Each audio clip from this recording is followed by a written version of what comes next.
Vamos lá, trabalhadores do mundo, univos, marxistas, univos. É difícil formular generalizações sobre o grau de alfabetização nos primeiros anos do século. As classes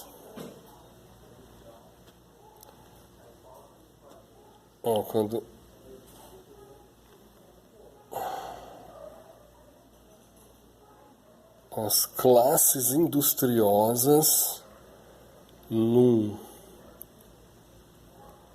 dos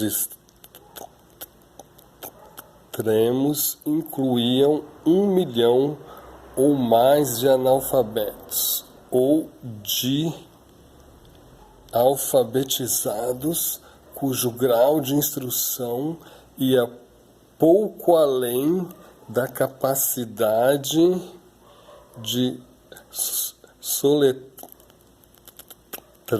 umas poucas palavras ou de escrever seus nomes.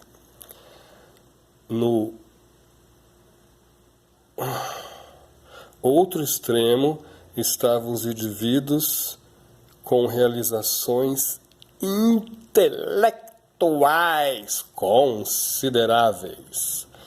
De forma nenhuma, o analfabetismo, devemos lembrar, excluía os indivíduos do discurso político. Na Inglaterra de Marshall and Harris, os cantadores de baladas e os discurseiros, olha isso, cantadores de baladas, discurseiros, uau, ainda se dedicavam a uma ocupação.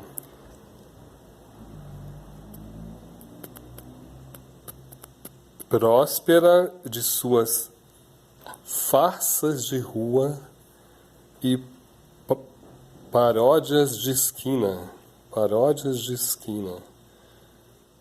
Dá um título, paródias de esquina. Seguindo o estado de espírito popular e dando um teor radical ou antipapista aos seus monólogos ou cantilenas satíricas. Uau! Cantilenas satíricas. Conforme... Aqui tem a citação dele. Maio, intelectual, Libra, conforme as condições do mercado. Cala a boca.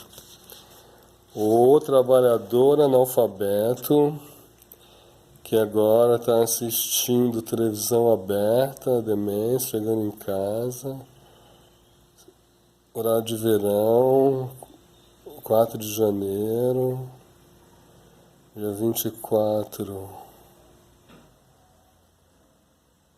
julgamento. Vou dar de mão aqui. Alô Brasil, alô você aí de cá. Alô.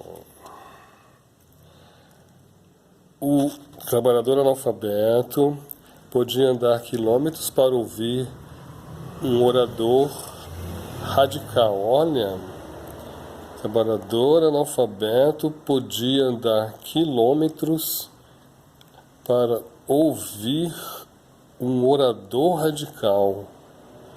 Da mesma forma como ele ou um outro andaria para escutar um sermão. O orador radical é melhor, né? Em período de fermentação política, os analfabetos pediriam aos companheiros de trabalho que lessem os periódicos em voz alta.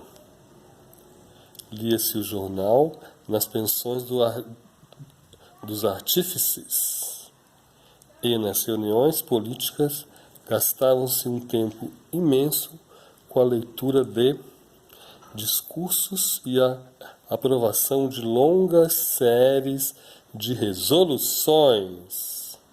O radical fervoroso, radical fervoroso. Vamos ver tudo na língua original. Quem que é o tradutor desse texto? Depois, no final, mostraremos e leremos quem traduziu o texto para essa edição. O radical fervoroso radical, até podia atribuir uma virtude talismânica. Virtude talismânica. Nossa, virtude talismânica.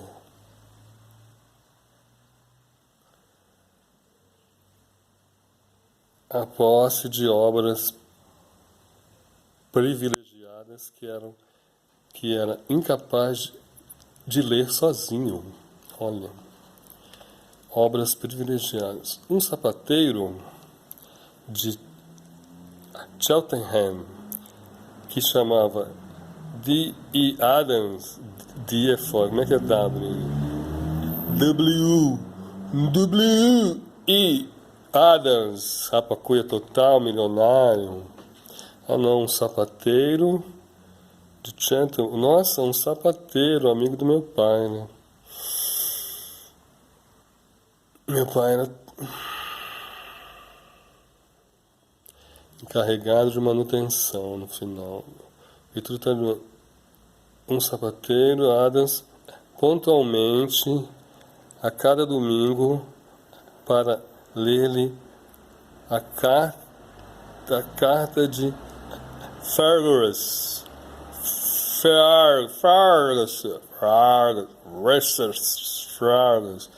Era, porém, o orgulhoso dono de vários livros de Kobe, cuidadosamente conservados em capas de couro tratado em capas de couro. Olha isso, Adams. Memórias da Social Era, 1903. The British Working Class Reader. O artigo em inglês, come on. Reader, Learning and Living, Chicago, parte 1. Não. R.D. Altic. The English Common Reader. Livro em capa de couro. Meu amigo, livro em capa de couro. Que sapateiro é esse, hein? Adams. Sapateiro Adams. Rapacuia total. W.E. Adams. Dá para fazer uma pesquisa. Estudos recentes. Vamos encerrando o vídeo. O último parágrafo. Só que o último parágrafo, para ainda vira página. Nossa, vamos aí, então, sei lá. Cala a boca. Estudos recentes vêm esclarecendo muito a situação do leitor operário daqueles anos, para simplesmente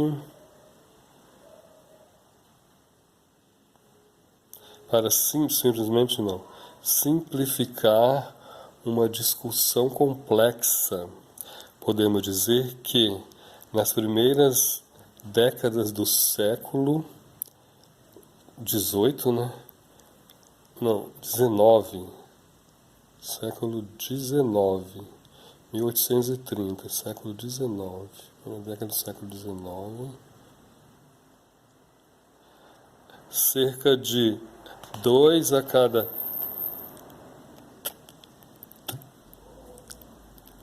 3 operários conseguiram ler de alguma forma. 2 em cada... Nossa, embora fossem menos os que sabiam escrever. Liam, mas não escreviam. E à medida que sentia cada vez mais o efeito das escolas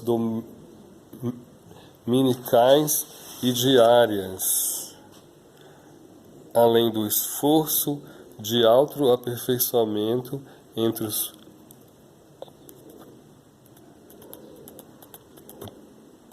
próprios trabalhadores, caía o número de analfabetos, embora esse decréscimo fosse mais lento nas áreas onde eram mais graves os problemas do trabalho infantil. Nossa, trabalho infantil. Nossa, trabalho infantil. Mas a capacidade de leitura era apenas a técnica elementar. A capacidade de operar com argumentos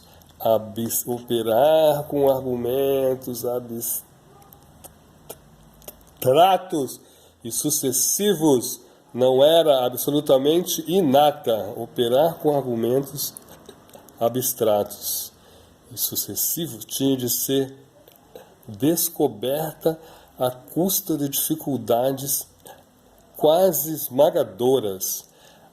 A falta de tempo livre, o preço das velas, Deus do céu, o preço das velas ou dos óculos, além de carências de formação.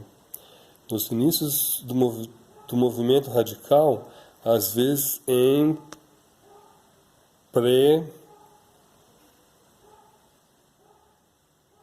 empregavam-se ideias e termos que evidentemente tinham um valor mais fetichista do que racional. Olha,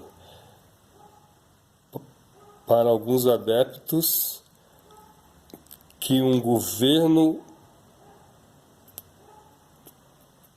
provisório garantiria um fornecimento maior de provisões, ao passo que, segundo um relato dos mineiros do Nordeste, em 1819, o sufrágio universal, olha, 200 anos atrás, o sufrágio universal é entendido por muitos deles como sofrimento universal. Meu Deus, o sufrágio universal era entendido como muitos deles como sofrimento universal.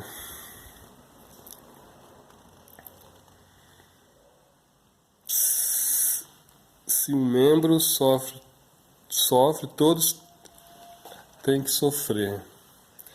Aí tem uma citação, uma letra menor.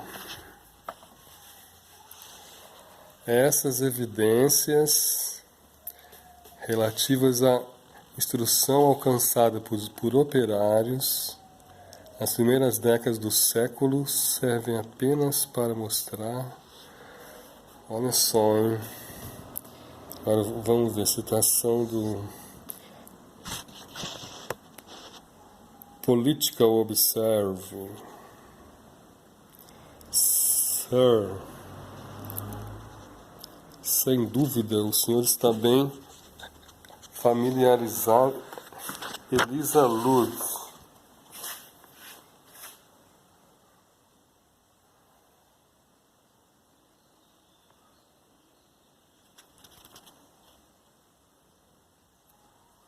Está bem familiarizado, 1º de maio, familiarizado com a reverendo.